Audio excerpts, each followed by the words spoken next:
Hi, this is Tim, and I'm excited to share with you a bunch of information about Stormgate's very first early access content update. Since launching Stormgate into early access, we haven't taken our foot off the gas at all. Our team has been super hard at work on new features and new content that we're excited to get in your hands as quickly as possible. Some of the stuff we've been working on, we've already shared publicly, but a bunch of the stuff we've been working on has not been unveiled yet, and we're going to be sharing more about it in the weeks and months ahead. For now, for our very first content update, we've been laser focused, listening to your voice, homing in on your feedback and the topics that matter the most to you. And I'm pleased to say our team has crammed a ton into this update that I think you'll care about. So I'm excited to show you more. Let's dive in. Check this out.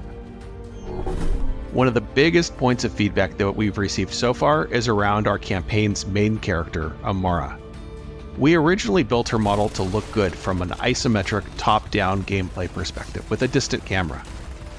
Her body proportions and face were exaggerated to read well from long distances.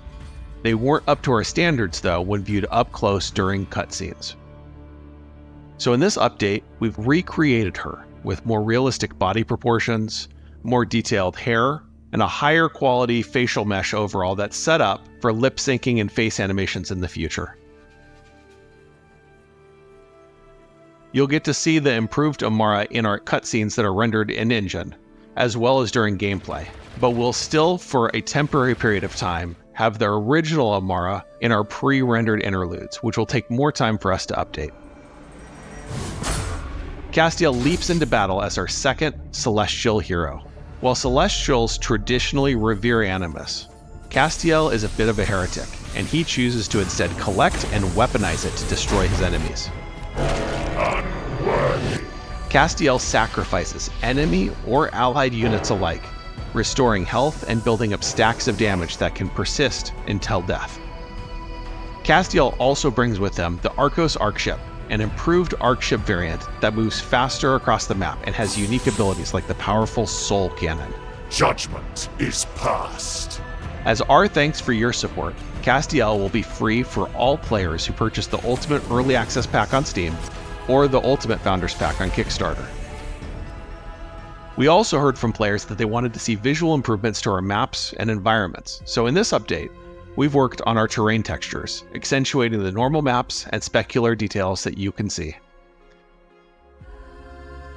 We've also adjusted the lighting position in our levels. We previously had sunlight casting from the bottom and front, which had a tendency to flatten out a lot of terrain, units, and structures.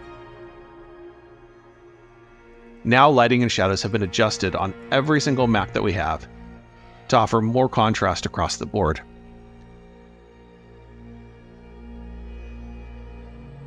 Environments are a huge part of what immerse players into game worlds, and this is still an area of very active development.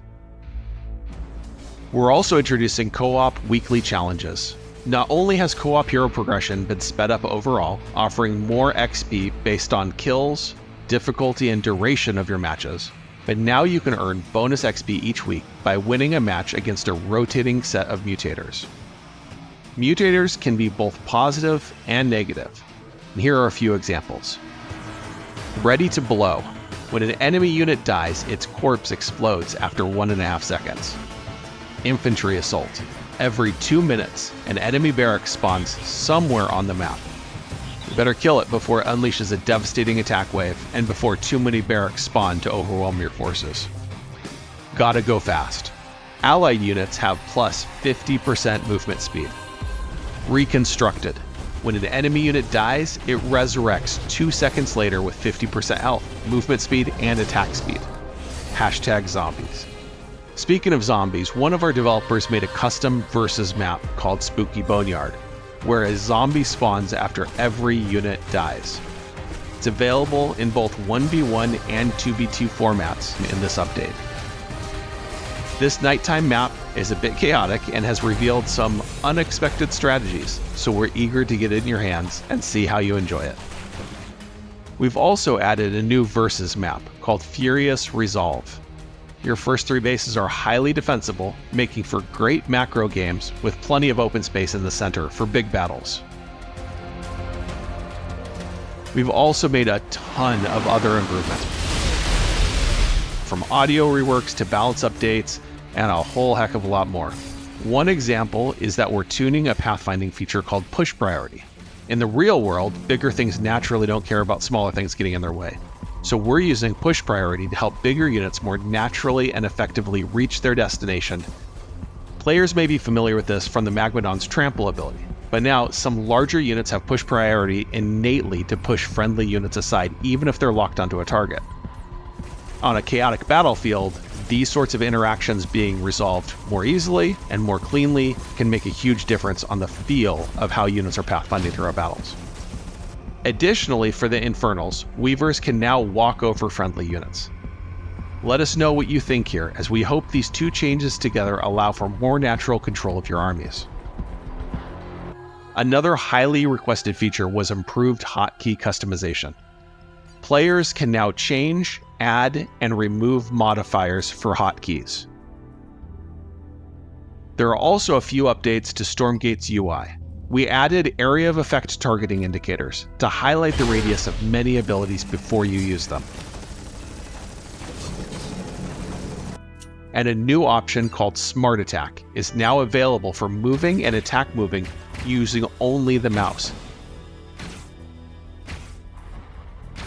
This is going to be great from an accessibility perspective, or for people who don't want to be using both hands while they play. The Observer and Replay UIs have also been updated.